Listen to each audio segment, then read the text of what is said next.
Welcome back. This is the Ben Shapiro Show. We're taking your calls at 855-236-3228. That's 855-236-3228.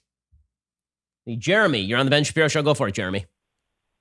Hi, Ben. Just a quick question for you. I wonder if you could, I think the Posse Comitatus Act is a little bit murky for people, and I would like for you to maybe explain how, if Trump were to try to enforce a national lockdown order, how that would come into effect if federal troops were deployed.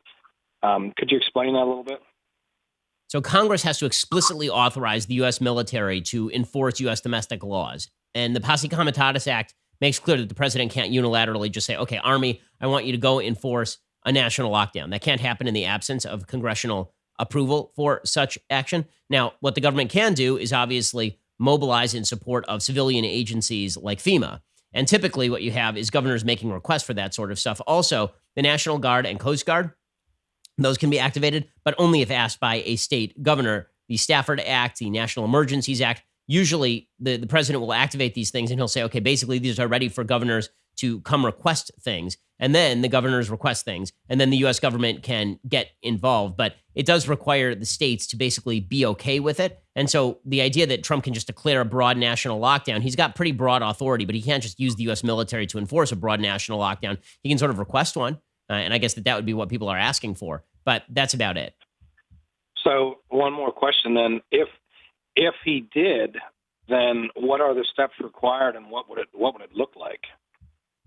So let's say that Trump said, I'm now issuing a broad mandatory national lockdown. Well, if there was a state like Texas and they said, we're not going to abide by your national lockdown, it would be very difficult in the absence of there's no authority in the president in the absence of congressional action for the Army to go enforce that lockdown. It just can't happen. It's not something that is allowed constitutionally speaking. Now, he could theoretically go to Congress and say, I need an act that will force Texas to go along with this and that will give me the authorization to use the Army in order to enforce this law. But I think it's pretty unlikely that most states would go along with that or most Congress people would go along with that. It's a radical expansion of presidential power that has never before been considered under the Constitution in the absence of outright declarations of war by states against the federal government, which is what happened during the Civil War.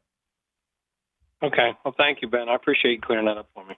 Yeah, you bet. Don't worry about President Trump authorizing the national military to come and sit on your street. You'd have to have your governor actually approve something in that order. Worry more about your governor than the president is, I guess, what the point that I am making. Okay, David in Ohio, you're on the Ben Shapiro Show. Go for it, David. Hey, Ben. How's it going? My question's... it's going okay. Simple. How are you? I'm great. I'm great, actually. My question is pretty simple for you. The fact is, with Trump having sent out millions of dollars to the small businesses, they pretty much have gotten their money right away. And unemployment is, as you know, overwhelmed. Severely, severely overwhelmed. We're 3 weeks behind, actually. And my wife and I have not been paid. But yet they have not sent out stimulus. Do you think that it's wrong not to put the people first? Well, the problem is the mechanism for the distribution of the cash, David. And this is, again, it actually comes down to one of the major failings of public sector versus private sector. So the unemployment systems have been understaffed, undermanned, and overwhelmed by the fact that you now have literally tens of millions of people who are now filing for unemployment and then waiting for their checks.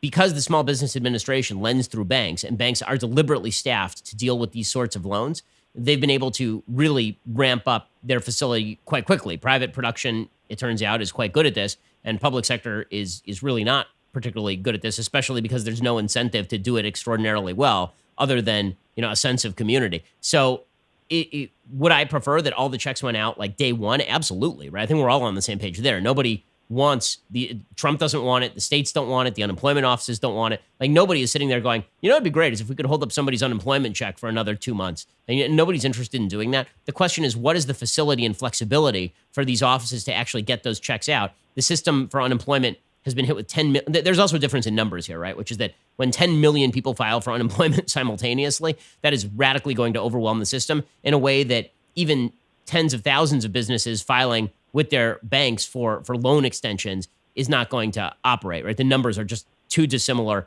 and the private industry side of it is indeed more efficient. There was worry, by the way, that the loans weren't going to go out to those companies fast enough, even the first couple of days that the Small Business Administration loan program was launched. So it's not unique to the public sector. It's just a lot worse. I understand. I'm just, the American listen, I'm public is frustrated. concerned Listen, about paying their everyone next has a right to be month's bill. frustrated.